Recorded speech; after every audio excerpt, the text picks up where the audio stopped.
Parenting is chaos, laughter, and love. It's the hardest, happiest ride you'll ever take. So real mamas, let's get talking. Don't forget to hit that bell, like, and subscribe for more parenting tips.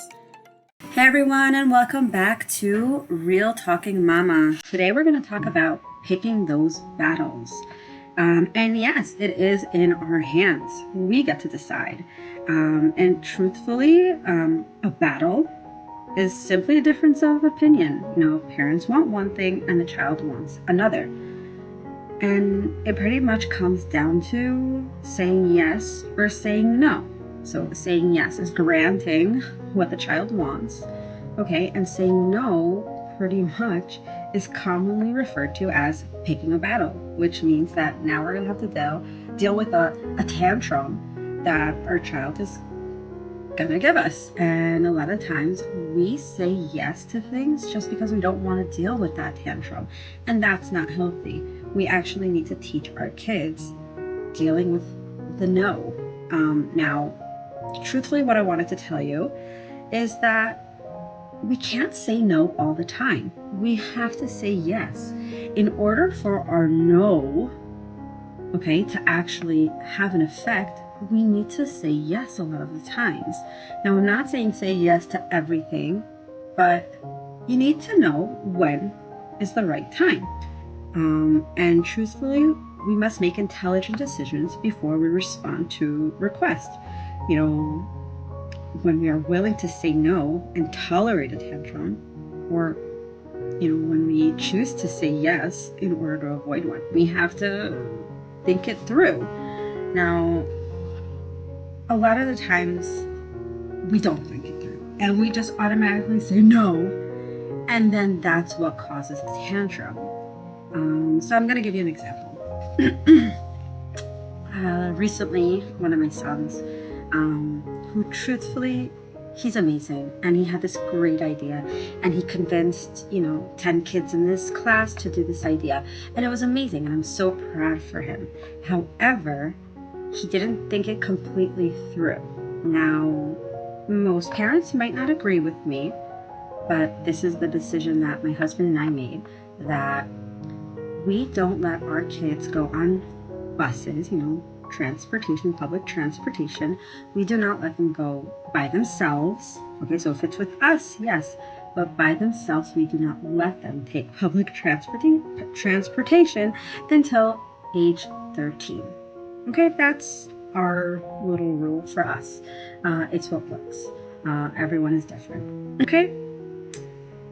He came home all excited, and he's just like, listen, I was able to convince 10 kids in our class. We're gonna go visit a friend, because this kid, and let me tell you, mamas, oh my goodness, this poor mama had to deal with this, and I can't imagine what she dealt with at the time, but her son was riding a scooter downhill.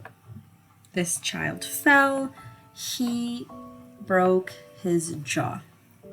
You just can't imagine. Shall no one ever go through that? He literally he broke his jaw. On top of that, he also broke his arm. You can imagine the speed that this child was going at. So yeah, that being said, this kid has been home for a week now because he obviously can't go to school with a broken jaw and a broken arm. So my son, being a friend of his, said, hey, let's, do a good deed and let's go visit him. And which is amazing. I mean, I felt like such a proud mom at the time. Like, oh my goodness, like fantastic. And I was really excited as he was telling me this. I was like, wow, that's amazing. That's such a good idea. Like, I'm so proud of you. And then the bomb fell. And he's just like, yeah, so I need money to take the bus. And I looked at him and I was like, well, I actually didn't say, well, we don't let you take the bus until age 13. I was kind of just like, yeah, no, you're not doing that. And yeah, as you know, a tantrum came up. which is pretty much him saying, I don't understand. All the other moms let their kids take the buses. We're all taking it together. No. And I'm just like, no, you're not taking the bus. Now, maybe I could have let him take it because it was a group of friends. And then I literally came to him and was like, okay, well, you know what? Let me talk to a few of the moms and see. And then he started saying, well, his mom is not available now. You can't talk to her because she's working, and this kid might not come at the end. And I'm just like, okay, so are you 10 kids? He's like, I don't know, but today, being all excited, this just, they decided today and to go visit this kid after school, for example, on a Monday. And it was Wednesday, I think. So I told him, I was like, listen, Monday's really hard for me. If you want, I'm willing to take you there, literally drive you there. But Monday doesn't work for me. I can take you Tuesday or Wednesday. But he really wanted to go on the bus with his friends, which I completely understand. But at the same time, I'm not letting my kid go on a bus, okay, until the age of 13. And, it caused a tantrum. It caused him to constantly come up to me, nagging me, saying, I want it. Now, I could have just given in because I'm exhausted from it, but that wouldn't give him a lesson. It wouldn't teach him. Okay? So I had to stick to the battle that I chose to take. Now, I did give him a decision, and at the end, yes, I did take him, and yes, he convinced his friends to go on a Tuesday instead of a Monday, but I understand him. He was embarrassed. He was, like, oh, my mom's a nerdy mom, and she doesn't let me take the bus. But we have to stick with it, and we can't give up on our battles, because if we give up, we kind of lose credit. It kind of shows them that they can have this tantrum, and every single time they want something, they'll have a tantrum for it. And no, we have to stick with it. But the truth is, I could have ignored the whole tantrum if I just didn't say no. I could have just, once he's like, oh, can I have money to take the bus? I could have been, oh, I completely understand you, and I want you to go, and you're gonna go, but taking the bus is not an option. I can take you on Tuesday or Wednesday if you want. And then it could have had him thinking, made him think, and we could have avoided the whole tantrum. So saying no right off the bat isn't really the smartest thing. And it's instinct. We really, sometimes it's like, oh, can I have that candy? And you're like, no. No, that's not what we're supposed to do. We can say, I know you want that candy and it looks really, really good, but it's so bad for you, so I'm going to have to say no this time. When you explain yourself before you actually give the answer of no, you're kind of manipulating the battle where you're not going to have a tantrum. So I wish I knew this as an earlier mom. Unfortunately, I learned this way in the game, but I see it even having an effect on my older kids. If I tell them, and explain it to them before I say no, I don't rush into saying no.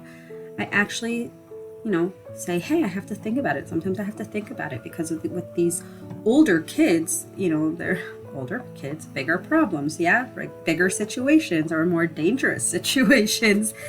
And the truth is that thinking it through is, truthfully, it sometimes helps our kids. So parents truthfully need to not always provide an immediate answer to the child's request. In fact, if our children see us thinking it through, it gives them a valuable lesson. When they observe our parents thinking things through, they too will learn to think things through themselves rather than just respond, impulsively and possibly make an error. How many times do we respond to things and overreact and, at the end, it was completely wrong. Like, truthfully, one of my kids came up to me and was like, oh, he punched me. But, I didn't know who punched who first. And immediately I went to the other kid and I was just like, why did you punch him? Screaming my head off. And then at the end, I see that, hey, hold on, wait a second, you punched him first. We can make so many errors if we just respond fast and immediately. Like, we really, as parents, need to think things through. And sometimes giving our children, it's like telling them, I can't give you an answer right now. I really have to think about it. So give me a week to think about it. Or if a week is too long because they need an answer by a certain day, just be like, give me 24 hours to think about it. Or, hey, let me talk to your dad or mom, if you're a dad listening to this. So let me talk to the other parent, and let us think it through and talk it through. The most important benefit that a child drives from being raised by parents who remain steadfast in the face of a tantrum, it gives them trust, which is vital. It is a vital necessity and will have everlasting positive effects on children's emotional health and development. We don't recognize that if we say yes all the time to everything, one, our kids are going to get spoiled. But two, if we change our mind just because we don't want to deal with the tantrum, if we say no to something and then the kid literally is screaming his head off and we say, okay, just take it, just go, we're losing our credit as parents, and we're not teaching our kids, to deal with decision making and saying, yes, I'm sorry, but no, you can't have, for example, you can't play with your Game Boy or tablet or whatever. So we really, really, really have to lock it down with choosing, picking our battles. So there you have it, mamas. Hopefully this was good advice for you. Comment, share, and hit that bell. And if you have any topic that you want me to talk about and give advice, write it down and comment below. See you later, mamas. And don't forget, you are all amazing, amazing super mamas. We're doing the best that we can. Don't forget to hit that bell, and subscribe for more parenting tips.